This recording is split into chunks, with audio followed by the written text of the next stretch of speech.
গোপাল যাচ্ছে গোপাল। এই যে তোমাকে বাজার থেকে যা যা আনতে বলেছি সব মনে আছে তো? মনে থাকবে কি থাকবে না জানি না, তাই আমি কাগজে একটা ফর্দ বানিয়ে নিয়েছি। গোপাল দাদা, পুটির মায়ের দাঁতের যন্ত্রণাটা আরো বেড়েছে। কাল সারা রাত যন্ত্রণায় ছটফট করেছে। আমাদের বৈদ্যমশাই দাঁতের শল্য চিকিৎসা শিখতেই বাইরে গেছেন, আজকের মধ্যেই আশা করি চলে আসবেন। কিন্তু ও যে আর পারছে না। শোনো, তুমি একটা তুলোর মধ্যে লবঙ্গ তেল দিয়ে পুটির মায়ের যে দাঁতে ব্যথা হচ্ছে তার গোড়ায় রাখো। বৈদ্যমশাই এলে আমি তোমাদের বাড়িতে যেতে বলছি। আচ্ছা গোপাল দাদা। যাই, বাজার থেকে চটপট ঘুরে আসি, এরপর আবার রাজসভায় যেতে হবে।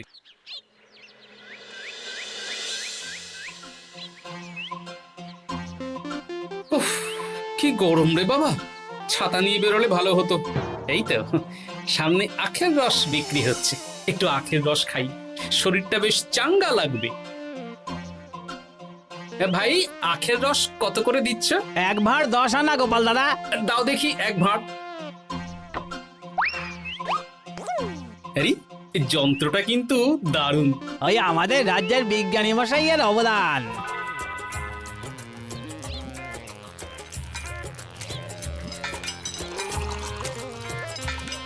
এই নাও গোপাল দাদা।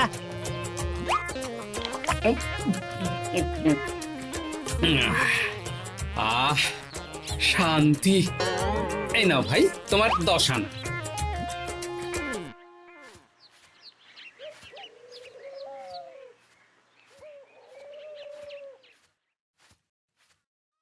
কি রাজবৈদ্য, এই ফিরছো নাকি?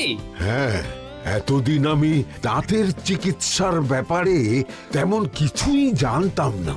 এবার সব শিখে এসেছি। ভালোই করেছো, তুমি একেবারে প্রথম রোগীকে দেখে তারপর রাজসভায় এসো। প্রথম রোগী? পুটির মা গো, কালকে সারা রাত যন্ত্রণায় ঘুমোতে পারেনি। আরে আর বলো না, কদিন আগেই পুঁটির মাকে নিয়ে পুঁটির বাবা আমাদের বাড়িতে এসেছিল।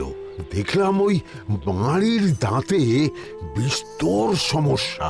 সেই জন্যে দাঁতের শল্য চিকিৎসা শিখতে চলে গেলে? ঠিক তাই, আমি ব্যথা কমার পথ্য দিয়ে এসেছিলাম। দেখি এবার দাঁতটা তুলেই দিতে হবে। তাহলে তুমিও পুটিদের বাড়িতে যাও, আমি বাড়িতে থলে রেখে আসছি। আজ না হয় দুজনে একটু দেরি করেই রাজসভায় যাব। বেশ বেশ।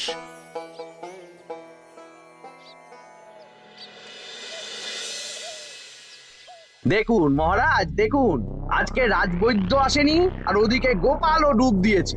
এই আনন্দে আমাদেরও ছুটি দিয়ে দিন মহারাজ। কি আনন্দে? এই গরমে বাড়ি বসে একটু আমপানার শরবত খাবো আর ঘুমাবো। রাজ্যের সেনাপতি যদি বিশ্রামের কথা বলি, তাহলে আমার আর কিছুই বলার নেই।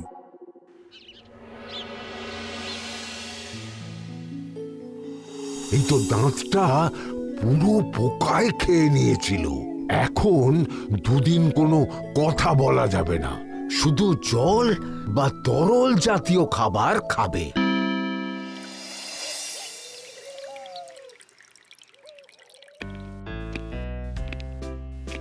ওই তো, গোপাল আর রাজবৈদ্য দুজনে একসাথে রাজসভায় ঢুকছে। রাজবৈদ্য মশাই ওনার জীবনের প্রথম শল্য চিকিৎসা করছিলেন, তাই আমিও দেখছিলাম। তা কি রাজবৈদ্য, সফল হয়েছ? হ্যাঁ মহারাজ, পুঁটির মায়ের একটা মাড়ির দাঁত পোকায় খেয়ে নিয়েছিল, সেটাই তুলে দিলাম। ভালোই হলো, আমাদের রাজ্যে কোনো দাঁত তোলার বৈদ্য বা চিকিৎসক ছিল না। এখন তুমি সাধারণ রোগ ব্যাধি নিরাময়ের সাথে সাথে দাঁতের চিকিৎসাও করবে। কিন্তু মহারাজ, একটা যে সমস্যা আছে। আবার কি সমস্যা? আমি যে দাঁতের শল্য চিকিৎসা করি, এটা তো আর রাজ্যবাসী জানে না। তাই কতজন আর আমার কাছে আসবে সে নিয়ে আমার সন্দেহ আছে। মানে তুমি চাইছো যাতে তোমার কাছে বেশ কিছু রোগী তাড়াতাড়ি আসুক, যাতে তুমি অনুশীলনও করতে পারো, তাই তো? একদম ঠিক ধরেছেন মহারাজ। কাজ না করলে হাত পাকাবো কি করে? তাহলে ভেড়া পিটিয়ে বলে দিলেই তো হয়। এতে তেমন ভালো কাজ হবে বলে মনে হয় না। তা তুমি কি বলতে চাইছো গোপাল? প্রচার হবে, কিন্তু একটু অন্যভাবে। কিভাবে? আজ বিকেলে আমি রাজবৈদ্যর হয়ে প্রচার করব, শুনে নেবেন। বেশ। শুনুন শুনুন শুনুন, আমাদের কৃষ্ণনগরের রাজবৈদ্য এখন দাঁতের শল্য চিকিৎসাও করছেন। যারা যারা আমাদের রাজবৈদ্যের কাছে দাঁত তোলাবেন, তাদের দাঁত তোলার পরে দুদিন কোনো শত্রু থাকবে না। চিকিৎসার সময় সকাল 7টা থেকে সকাল 10টা পর্যন্ত।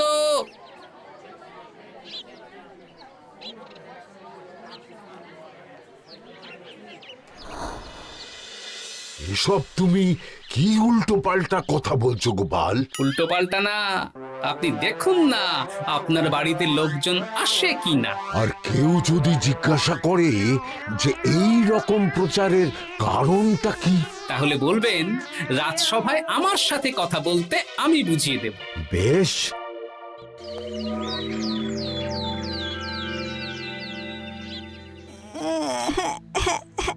তোকে বারবার বলি এত মিষ্টি গুড় কাঠি খাস না। কি করবো বাবা, কি ব্যথা।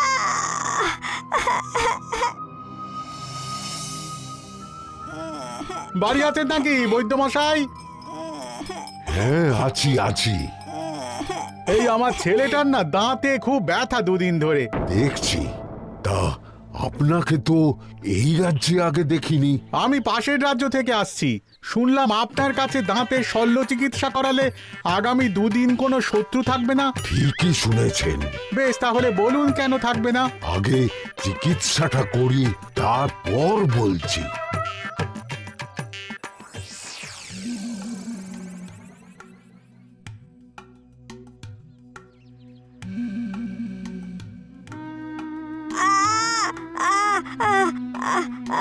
আর চিন্তা নেই, এখন দুদিন কোনো কথা বলা যাবে না।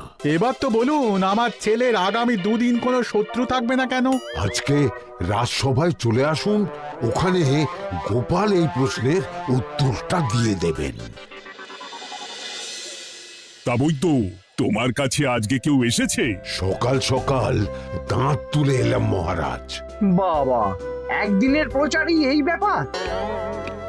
মহারাজ, মহারাজ, বাইরে কয়েকজন অপেক্ষা করছে, তারা গোপাল দাদার থেকে কিছু জানতে চায়। তাদের ভিতরে আসতে বলো।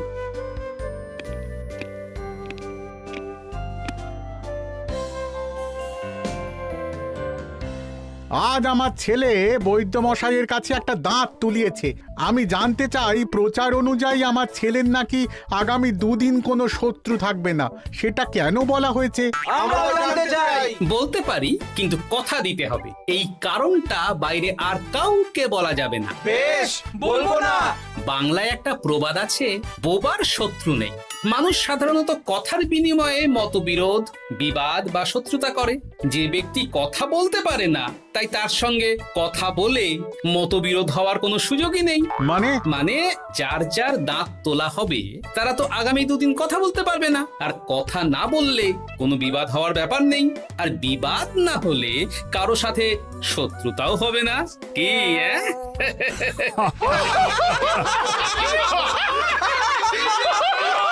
এই জন্যই তুমি হাসির রাজা গোপাল ভাঁড়।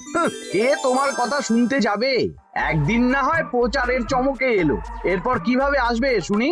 এরপর রাজবৈদ্যের সুনামেই লোকজন ছুটে ছুটে আসবে। বাহ বাহ বাহ, তোমার কত জ্ঞান! মহারাজ, এই কথা শুনে আমার মাথাতেও একটা বুদ্ধি এলো। অল্প পুঁজিতে শুধু প্রচারের জোরে এত রোজগার করব না, গোপাল হাঁ করে দেখবে। নিশ্চয়ই কোনো লোক ঠকানোর কথা ভাবছেন। মোটেই না। আচ্ছা, আগামী 3 দিন ব্যাপী মেলা হবে, সেখানেই তোমরা দুজনে তাহলে ব্যবসা করো। বেশ, করব। যে সবচেয়ে বেশি রোজগার করবে তাকে আমি 50 মোহর পুরস্কার দেব। রাজি। মেলার শেষে আমার প্রশংসায় পঞ্চমুখ হবেন সবাই, দেখে নেবেন।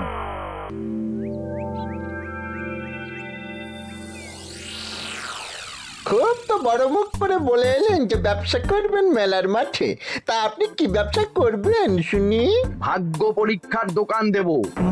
মানে আমি বিভিন্ন মেলায় দেখেছি যে একটা দোকানে নিচের দিকে হেলানো অবস্থায় একটা পাতলা কাঠের পাটাতন থাকে। সেই পাটাতনের উপরে 1 থেকে 6 অবধি সংখ্যা লেখা থাকে, তাই তো? হ্যাঁ, যারা মেলায় ভাগ্য পরীক্ষা করতে আসবে তাদের ফাঁপা লোহার 6টা বল দেয়া হবে। যদি ওই 6টা বলই 6 নম্বর লেখা খোপের মধ্যে ঢোকাতে পারে তাহলে প্রথম পুরস্কার পাবে। আমিও ওটারই দোকান দেব, কিন্তু শুধুমাত্র একটাই পুরস্কার থাকবে। 6টা বল 6 নম্বর খোপের মধ্যে ফেলে কেউ যদি 36 করতে পারে তাহলে সে পাবে 100 মোহর উপহার। আরে খেলার জন্য কত মোহর লাগবে? 1 মোহর। আপনি কিন্তু জেনে বুঝে বিপদ ডেকে আনছেন। একজন কেউ ফেলে দিলেই আপনার হাত থেকে 100 মোহর ফসকে যাবে। আরে মেলার ভিড়ে যদি আপনি পুরস্কার না দেন তাহলে জনতার একটা মারও ফসকাবে না। আরে সেই জন্যই তো তোদের পোষা। তোদের মধ্যে যে কোনো একজন ওই কাঠের পাটাতনের নিচে লুকিয়ে থাকবি।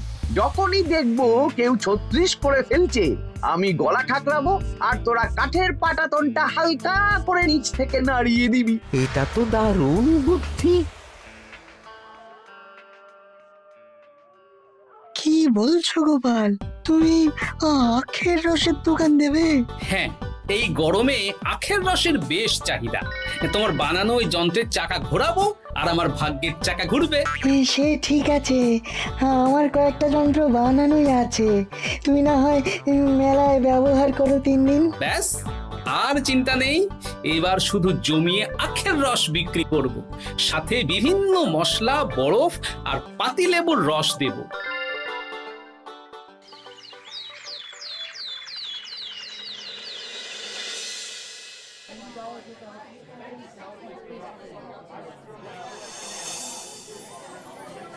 এই দোকানের পানীয় খেয়ে মন হবে বশ। গোপাল ভাঁড় নিয়ে এসেছে ঠান্ডা আখের রস। আরে গোপাল দাদা, তুমি আখের রস বিক্রি করছো? ঠান্ডা আখের রস কত করে গো গোপাল দাদা? 1 ভাঁড় মাত্র 10 আনা। 6 ভাঁড় দাও। এক্ষুনি দিচ্ছি। আসুন আসুন আসুন, সবাই আসুন। আসুন আসুন আসুন, এদিকে আসুন, এদিকে আসুন, ভাগ্য পরীক্ষা করুন। 1 মোহরে 100 মোহর।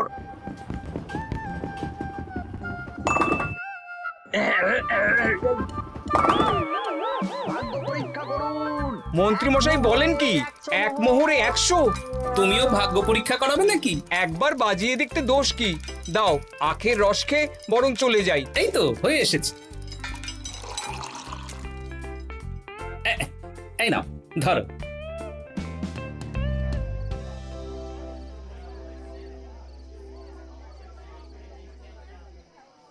কি মন্ত্রী, ব্যবসা কেমন চলছে? ভালোই। আপনি একবার ভাগ্য পরীক্ষা করে দেখবেন নাকি মহারাজ? না না না, আমি এসবে নেই। জানি আপনার কাছে 100 মোহর নস্যি, তবুও 1 মোহরের বিনিময়ে চেষ্টা করে দেখুন না। আচ্ছা, এত করে বলছো যখন, দেখি। 1 মোহরে 6টা বল। বাবা বাবা বাবা, দেখুন মহারাজ চেষ্টা করে।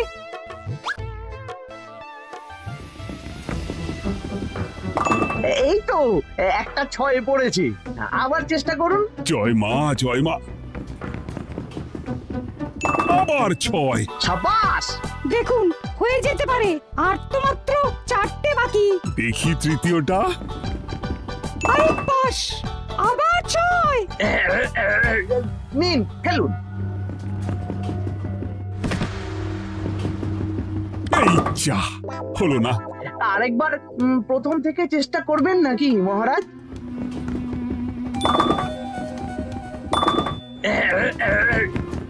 না, এবারেও হলো না। 2 মোহর জলে। অন্য সব জায়গায় বাকি সংখ্যাতেও পুরস্কার থাকে, আপনার এখানে নেই কেন? আমার এখানে ধামাকা পুরস্কার, তাই বাকি আর কিছু রাখিনি। 36 করতে পারলেই 100 মোহর। এই নাও মন্ত্রী, 2 মোহর।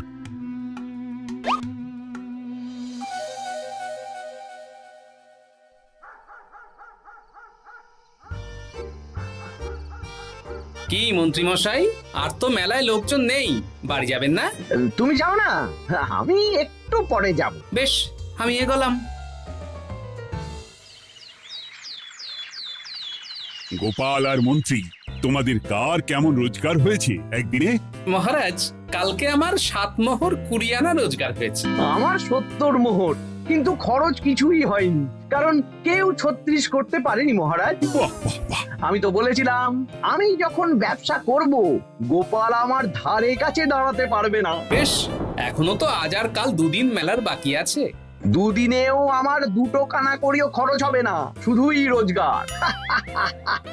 গোপাল যতই প্রচার করুক আর যতই ভালো আখের রস বানাক না কেন, আমার ব্যবসাকে টপকাতে পারবে না। ঠিক আছে, আজকে আমি একবার ভাগ্য পরীক্ষা করে দেখবো। আমার দোকানে সুস্বাগতম। নাও সেনাপতি, চেষ্টা করে দেখো। দিন বল। আমিও সেনাপতির খেল দেখতে এলাম। প্রথম বল, এই যে গড়িয়ে গড়িয়ে গড়িয়ে 6 নম্বর। সাব্বাস সেনাপতি। আবার 6, তৃতীয়, চতুর্থ, পঞ্চম। আরেকটা ফেলতে হবে। নাও সেনাপতি। ষষ্ঠ বল, এই যা, হলো না। এটা কি হলো? আবার চেষ্টা করো তো সেনাপতি। হ্যাঁ, 3টে হয়ে গেছে, এবার 4 নম্বর।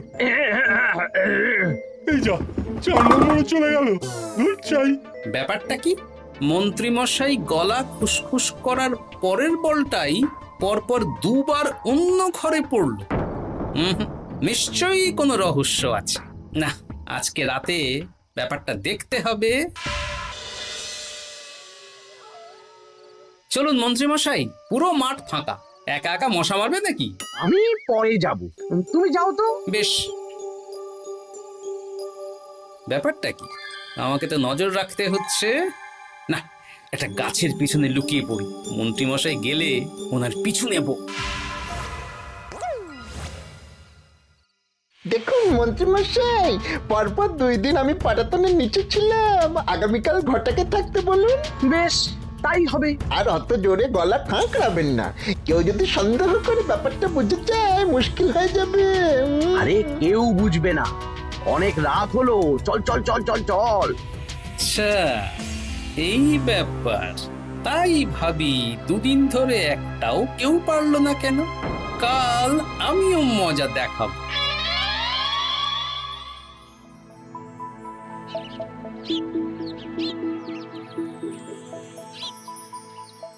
বাবা চলে এসেছেন দেখছি।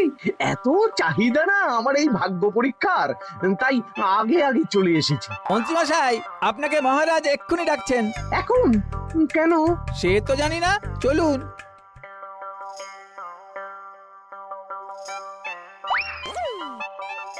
এই বেটা ঘটা, এবার বেরো। কি গোপাল দাদা, তুমি? হ্যাঁ আমি। খুব চালাক ভেবেছিস না? মন্ত্রী মশাইয়ের খেলা আজকে শেষ। প্রহরী, একে ধরে নিয়ে যাও।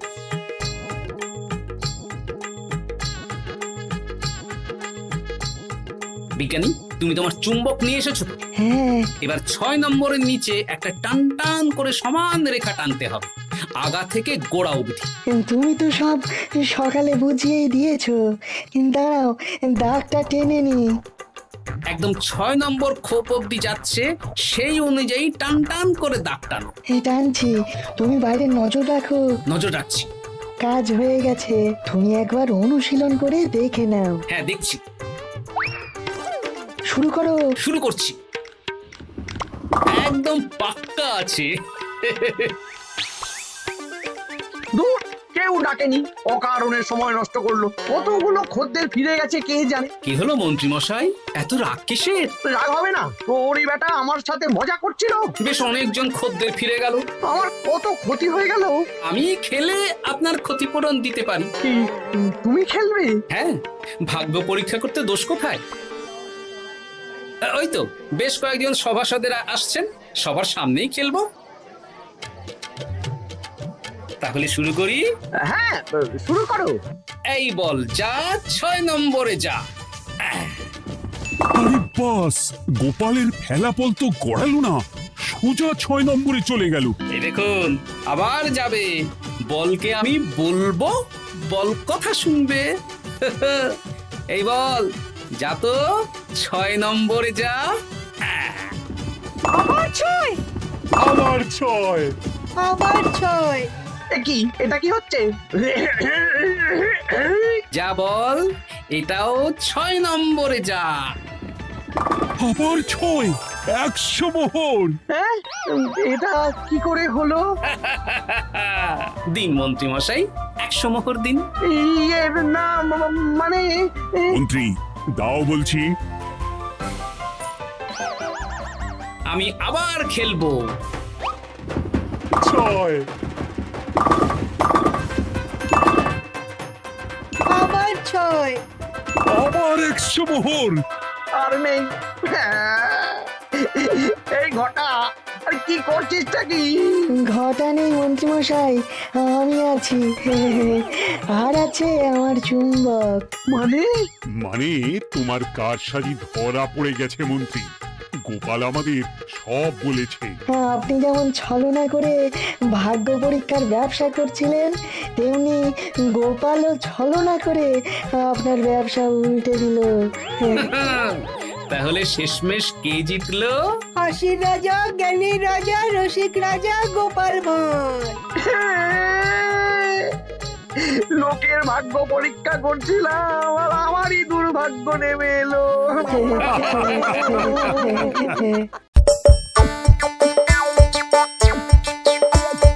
আসছে গোপাল, যাচ্ছে গোপাল,